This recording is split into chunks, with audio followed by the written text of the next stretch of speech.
We began a week ago a theme that will carry us through the year, a theme focused on what my friend Richard and his organization have claimed is the number one most important quality that consumers look for in a company. Not the quality of the product, not the loyalty out of love, but are they trustworthy companies? Do they walk their talk? The new brand equity in the world is trust. And so we're exploring trust, and the verses that we've been singing and chanting along with Ariel, whose beautiful melody has accompanied us throughout this week. Im takum alai machaneh lo yira libi.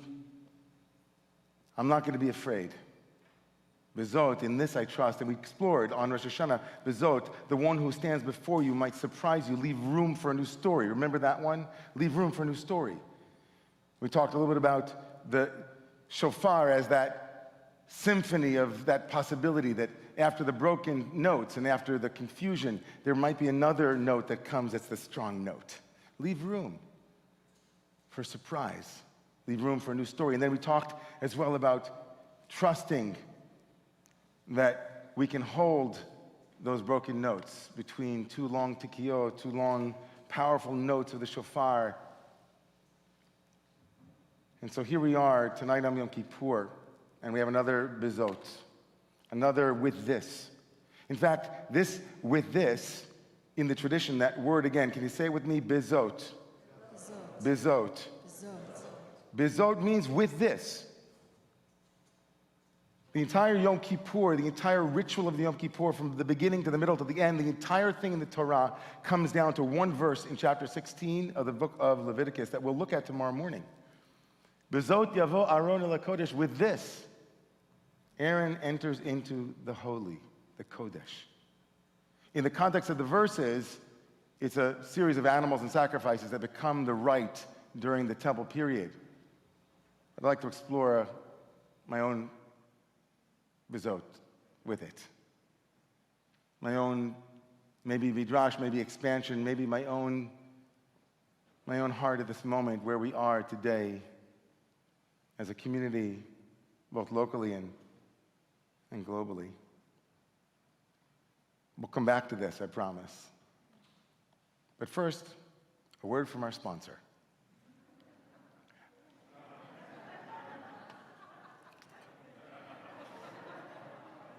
Let's take a breath together, okay? And let's do this breath this way. Take a deep breath, everybody. Exhale. Nice. Now, before I ask you to take another one, I'm going to give you an instruction.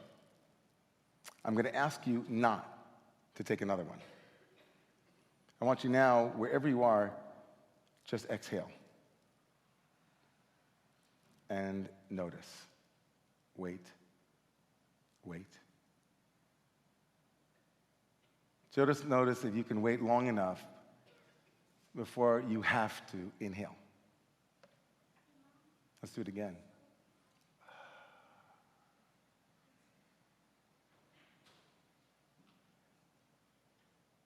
Okay.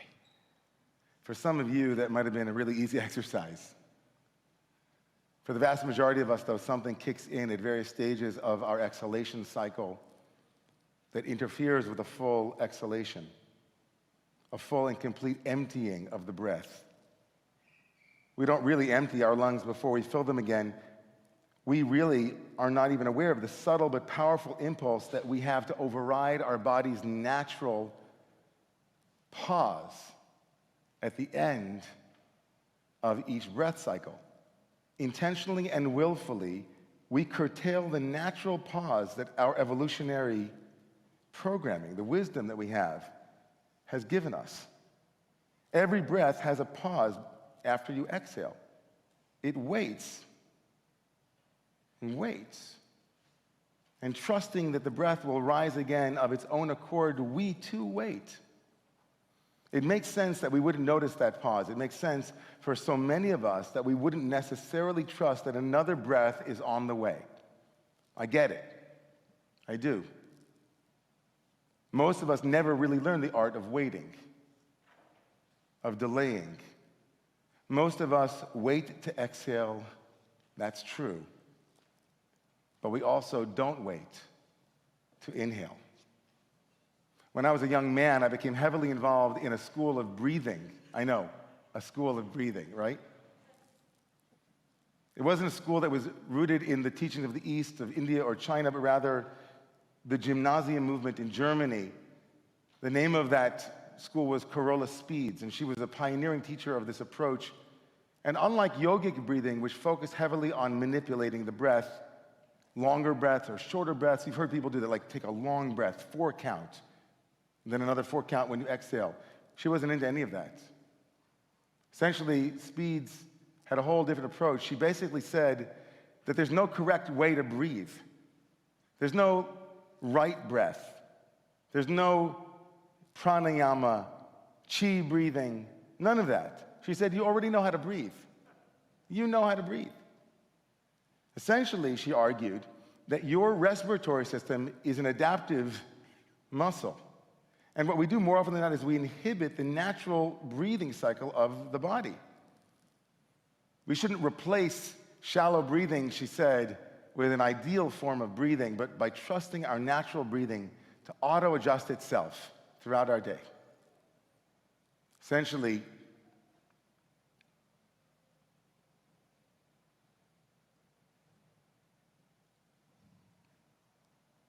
she argued that we had to unlearn everything that we had learned about breathing. Well, I'll tell you something, one of the most advanced techniques that she had, after I'd already tapped my chest and done all kinds of straw exercises to limit the amount of breath that was coming out during an exhale, months and months of working with this teacher, there was one very advanced technique, and it was very simple. It involved waiting patiently at the end of each full exhalation for the body to naturally begin to inhale. This was an incredibly difficult exercise for me, and maybe for some of you before. You see, once I began to watch my breathing, I wanted to interfere with my breathing. The minute I brought awareness and attention to the breath as I exhaled, it was almost precisely that moment that I said, you know what, I better breathe. I'm gonna die. The urge to interfere is premature inhalation. Waiting for breath to return is a powerful example of how we push life and miss the powerful possibilities that pausing provides us. In many ways, the last 18 months have been part of a great global pause. Our economies have come to a grinding halt over that time. However, our inactivity led it to much natural renewal. As the transmission of the coronavirus increased rapidly, the whole world adopted a lockdown, restricting us in our human mobility. The imposition of a quarantine stopped all of the commercial activity that greatly affects the various important environmental parameters which are directly connected to human health. As all the types of social, economic, industrial, and urbanization activity suddenly shut off, nature took advantage and showed improvement. The quality of our air, cleaner rivers, less noise pollution, undisturbed and calm wildlife. There were some who were so bold as to argue that the virus was the Earth's vaccination against we humans. In many ways, we stand here, poised and paused, for a return to life, a return to an inhale, and I worry. How will we bring our pauses forward? How will we wait long enough to inhale? Every 7th year, the Torah obligates ancient Israelites to observe a sabbatical year. It's called Shemitah. It's more than likely that few of you have ever heard of Shemitah. Kind of bad marketing. It kind of goes with a rag called a shmata. You don't really want to. But you've heard of a sabbatical. So Shemitah is a radical Jewish idea. It's a biblical commandment to imagine a better life. We're instructed to observe a sabbatical every 7 years so that the land, the workers, the social, the economic system have a chance to rest and to reset. In its simplest form, the Torah mandates that all lands be ownerless and wild during the entire year. Selling produce was prohibited. Private property was not private during that year. It was forbidden to work the land at all. All debts were forgiven. Everything reset. Everyone paused.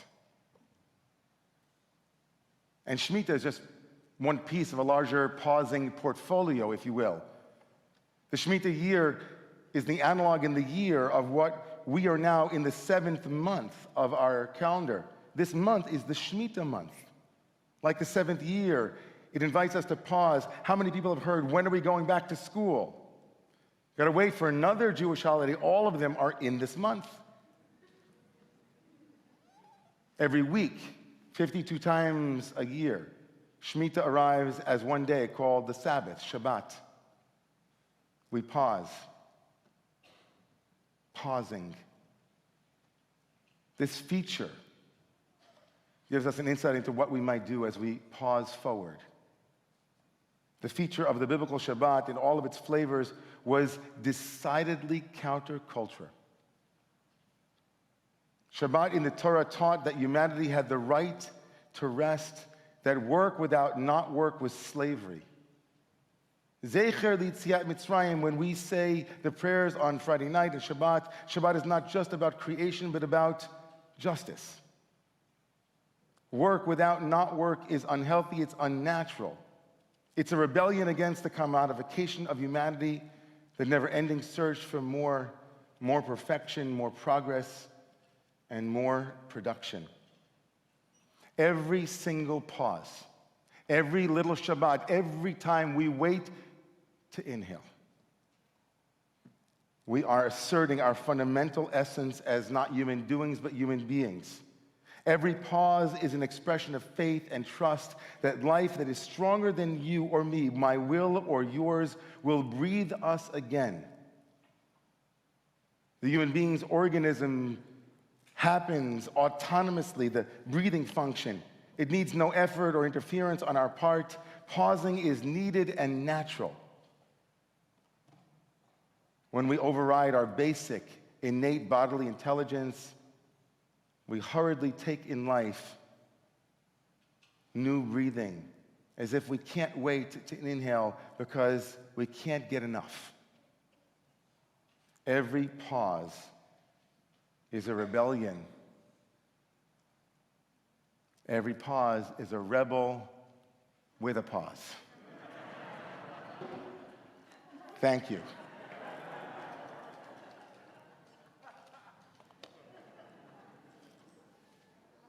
Rest is resistance. Pausing is countercultural, and I don't just mean resting as in couch surfing on your parents' dime. I don't mean laziness or sloth. I don't mean learned helplessness and Peter Panning ourselves. I mean the kind of rest that takes courage, the kind of pause that gives us back our deep humanity, the kind of rest that requires faith and ultimately trust. Rabbi Arthur Waskow writes about Shabbat, what would have happened if God hadn't paused? What if God had become so joyful in the process of creating the 6 days that she continued straight on into a 7th and an 8th? He writes, an artist will tell you, if you're painting a picture, there comes a moment when that one more stroke will ruin it. You have to know when to stop, to catch your breath and be at peace with your painting. And then on another canvas, you can start over. But always in that rhythm, there must be a pause to the not doing. And if you will not stop to rest, he writes, the work will stop anyway, willy-nilly, by ruination. If we refuse to rest, we will be forced to. How many people here in their lives were so busy working, so busy succeeding, so busy achieving, so busy running and running and running, until finally that which they couldn't run from caught up to them. How many of us resisted pausing until we had no choice? How many of us put off and had Corona with no silver linings or learnings? Had not Corona come along, we would not have stopped. Arthur Wasco says Shabbat and Shemitah and this month every year invites us to stop and feel the presence of the sacred. He writes, Shabbat is the acceptance of mystery over mastery. Love that. Mystery over mastery. Mystery over mastery. Doesn't mean, of course, that we curse technology, work, production, consumption, or even accumulation. It means that all of those things are within the context of Shabbat. Something else happens when we rest and we stop our busyness. Stopping allows us to see what we've been glossing over. We get to experience the power that nature calls dormancy. Dormancy, that which is holding, the heartbeat that rests, the hibernating animals, all of the winter, waiting and waiting. Dormancy is pausing. I'll tell you, in the 14 years since I started this shul on my own with a little bit of help from my parents, on a little drum in a gym on 105th Street in Amsterdam, I neglected to take off more than 2 weeks in 14 years. Each and every one of my colleagues had already had multiple sabbaticals by the time I took off this past June. I had no idea what to do with myself for the first 2 weeks. With each and every passing moment, in the emptiness of not being a rabbi and not having phone calls to make and emails to respond to and sermons to think about and teachings to offer, I found myself, like the breathing exercise we did, yearning to inhale even work. The practice of pausing is a skill, it's an art form. There are seeds inside each and every one of us, inside this culture that can't emerge because we don't know that dormancy does not mean death. Resting doesn't mean disappearing. What keeps us from stopping is that we're terrified of resting. We're terrified of finding out the terrible things that we might feel if we stop.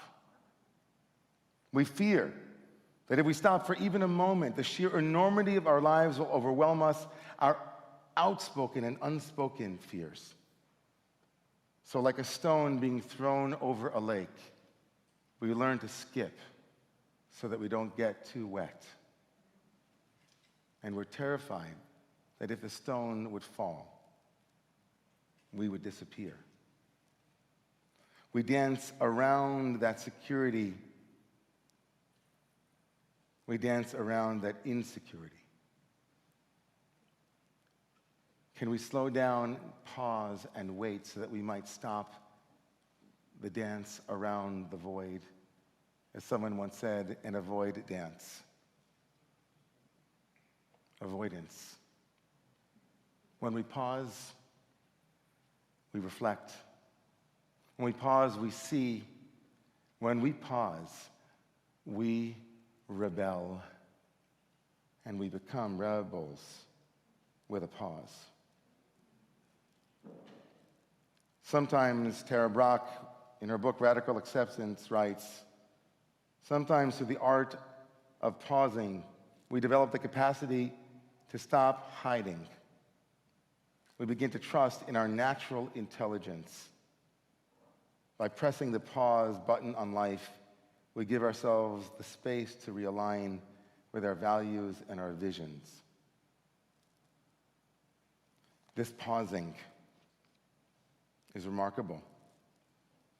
Not only is it holy, not only is it required, not only can it help us reorient ourselves towards the world that we are about to re-inhabit and re-inhale, But more fundamentally, pausing is at the heart of all change.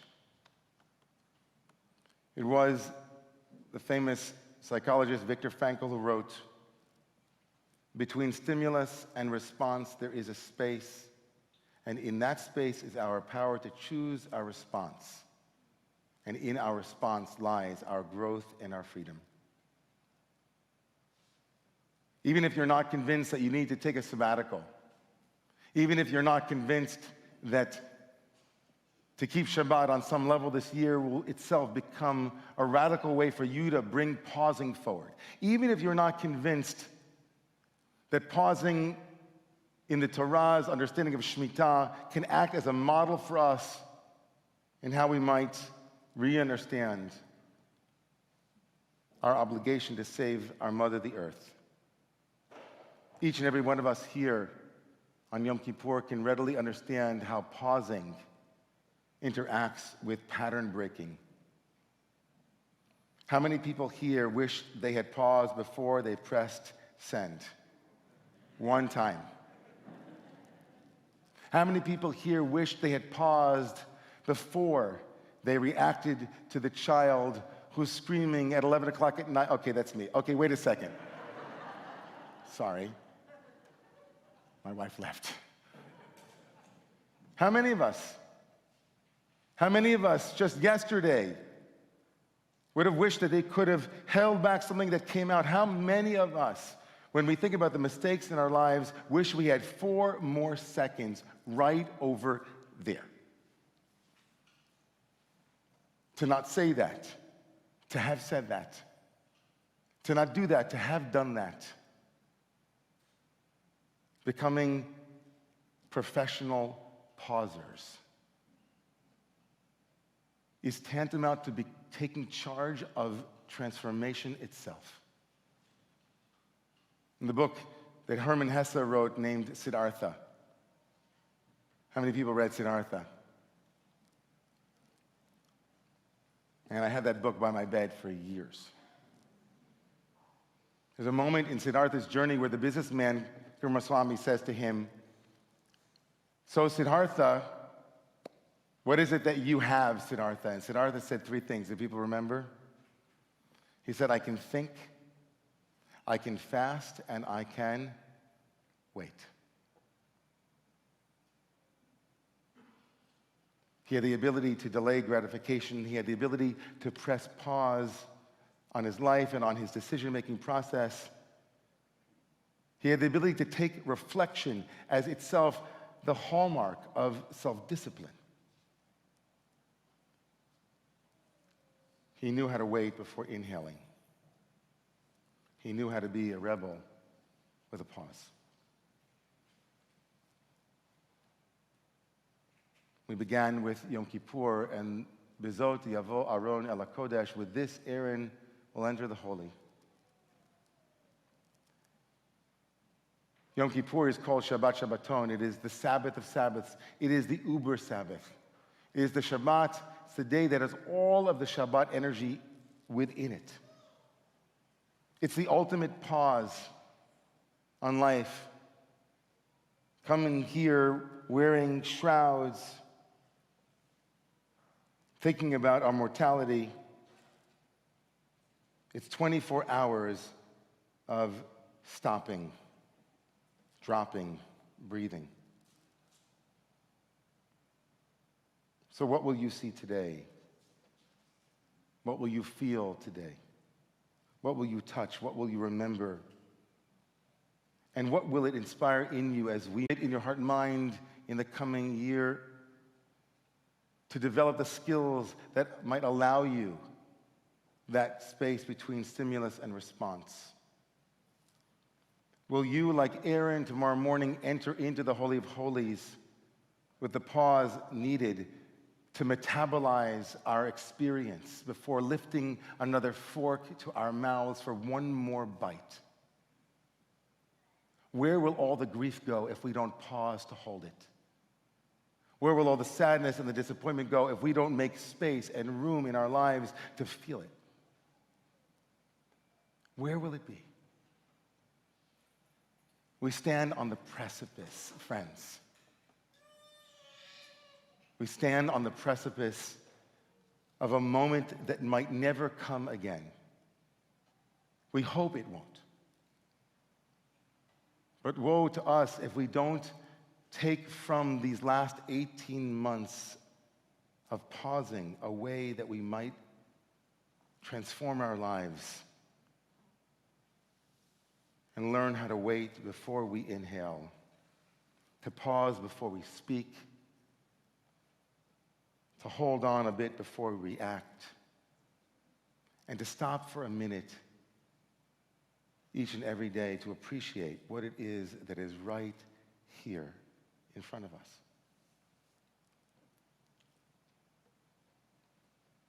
I'm certainly a fan of this beautiful chant. And I wonder if, as we chant it now, slowly and then building together, each and every one of you might say something inwardly about a promise to pause. A promise to pause.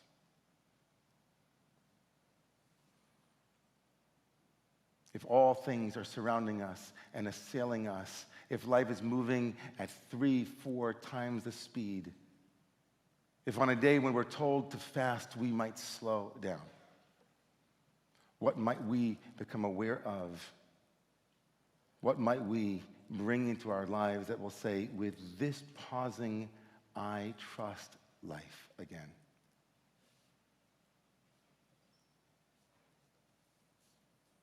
Bezot ani boteach. So let's exhale completely.